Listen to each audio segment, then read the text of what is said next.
கண்ணியமாக நடத்துகிறாங்க, அவங்க எந்த ஒரு முறைகேடுகளும் இதில் நடக்கலை அப்படின்னா ஏன் இந்த 3 ஃபேக்ட்ரியும் தனியார் நிறுவனத்துக்கிட்ட கொடுக்கல, என்ன காரணம் அப்படின்றது பொதுமக்களோட கேள்வியாக பார்க்கப்படுது.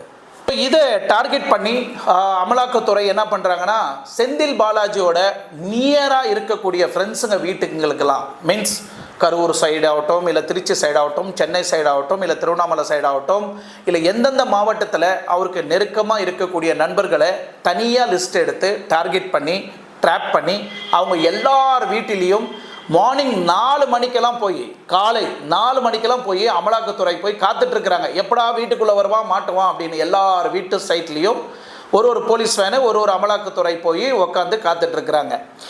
ஏன் இந்த அமலாக்கத்துறை இந்த அளவுக்கு இவங்களை டார்கெட் பண்ணனா, அவங்கள டார்கெட் பண்ணல, இதை டைரெக்டாக டார்கெட் பண்ணுறதே திரு செந்தில் பாலாஜி அவர்களை மட்டும்தான். ஏன்னா செந்தில் பாலாஜி அவர்கள் தான் அவர் மேலே இன்னும் எக்கச்சக்கமான ஊழல் நடந்துட்டுருக்கு.